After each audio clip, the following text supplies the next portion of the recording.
Good morning, everybody. Welcome to the farm. Today is September 21st. We're supposed to get a couple inches of rain over the next couple days, which is going to be a blessing for me. The row crop guys are going to be bummed because they're trying to get corn out. What I'm going to talk about today is, should you try to be profitable with your small farm or with your homestead or with your market garden? And I always thought that I wanted to take this 6 acres that we have and make a living off of it. And is that possible? Yes, I believe it is, really. But for us right now, it's not practical. And there's an option to profitability that I don't think people necessarily consider, and that is break even or zero sum. And what I mean by that is, we've altered our goal the last year or so to change the ideology that we want our farm, even though it's just 6 acres, to make us money. We very much have moved into wanting our property to make our food bill a zero sum thing. And we are working towards that by selling excess eggs from the chicken, eggs that we don't eat fresh or that we don't want to freeze dry. We sell those eggs, and we kind of raise and lower with the market prices at the grocery store for those. But our feed costs stay the same pretty much, whether we produce that feed or whether we buy that feed from our local co-op.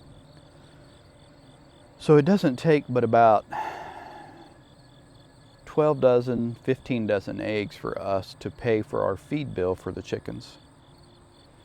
So it doesn't take much to zero out our egg costs, right? And that's good. And we ultimately can sometimes break into the positive there, but we just sort of pool that towards other things. We had really planned on trying to be profitable with piglets, weaned weight piglets, 8 weeks old. We have currently 1 boar and 2 sows. I'm actually going to take 1 sow to freezer camp, if you know what I mean, and have her processed, because she ended up killing off some piglets last time, and I'm not sure why, but I don't think that's a habit we'll break, but that's another story. So we're going to keep 1 boar, our boar Squiggy, and 1 sow, Laverne. If you get that, we can really be friends, Laverne, Shirley, Squiggy. Because I can't, in my area, raise pigs out to butcher weight and compete with Walmart. And the reality for me is, I got to compete with Walmart where we live for money. But what I can do is I can sell every weaned piglet that I can put on the ground. And I can sell enough, even if I just let my 1 sow farrow twice a year and we raise them out to wean weight. I'm pretty sure that I can sell enough weaned piglets, doing the math, to buy feed for the year.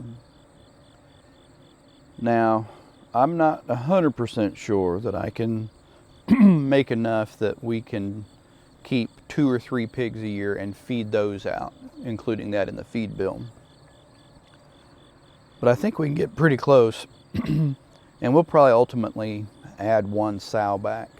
And we're doing some things to even reduce that feed bill more, that I know will make it practical to break even on all of our pork costs. And we do, for the most part, process our own pork, so that the expense is spread out, because we've got a grinder and vacuum packer and all that stuff. But you know, you count that out over time.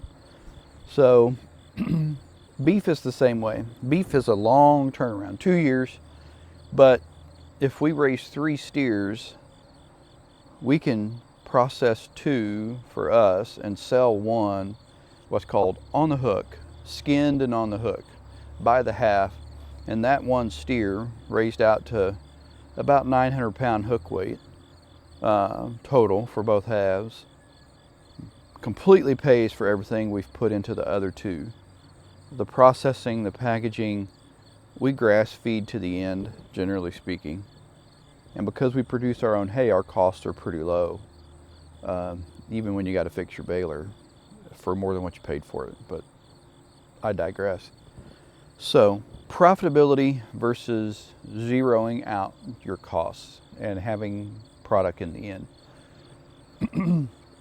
I think for a lot of people that might be a more practical goal, at least in the interim or the short term, because my real life job is a paramedic. I'm an EMS chief. I run an ambulance service, and that's a pretty big time commitment for me. My wife, she generally is a homemaker, but she substitutes, which is almost a full-time job. She could probably substitute almost 5 days a week, every week during school if she wanted. And then she kind of wrangles putting stuff up during the summer while I'm gone working. So until I happen to make it to retirement or we're on summer break that she's around, our time is kind of limited, and we just have life responsibilities that keeps us from being here the hours that it would take to push this property into a truly market profitable position. So viewing it as just enough to zero our costs and to put a little money back into the farm, like the greenhouse that is off to your guys' right. We paid for that out of stuff from the farm, you know, eggs and piglets and stuff like that. Money, hay sales, that we try to turn that all back into the farm. We just finished hay for fall, but when we did spring hay, it made so much our barn was almost full and we knew we wouldn't have space. So we sold about 60 bales of hay. And that money just comes right back into the farm. And it doesn't seem like much, but you know, 60 bales of hay at $5 a bale, if you're handy and you're leveraging that money, $300 goes a little ways. So I think you should consider, I'm getting rained on, starting to rain, and I won't complain because I got pasture that needs it. But I think you should consider changing your ideology a little if you're struggling to be profitable, and start thinking about trying to be zero sum on your market garden or your homestead or your farm, because for us that works pretty well. We have kept our freezers full, our pantry is full, our totes that we put freeze-dried stuff in are loaded down, and we're doing it without really spending money out of pocket per se. We might have that upfront expense, but we earn that back. And that's a pretty good feeling, and that's a feeling that for us is worth the work that we have available right now. And I think that's something that maybe you should consider if you're struggling. If you're trying to figure out how to really be profitable, man, it's hard. It's doable. But outside of it being your full-time shtick, you know, it's going to be a rough go. At least it is for us right now. So think about it. Change your mantra a little bit. Change your goal. Fill your freezer for free, so to speak, because you can do that a whole lot easier than filling your freezer and perhaps making money, because scale isn't always scalable when you got a small property. Sometimes doing just enough is what you need to do. That's my thoughts on it. I don't know. I'm going to get rained on if I don't get inside. So I appreciate you guys watching. I hope you hit that subscribe button and give me that thumbs up. Have a great day.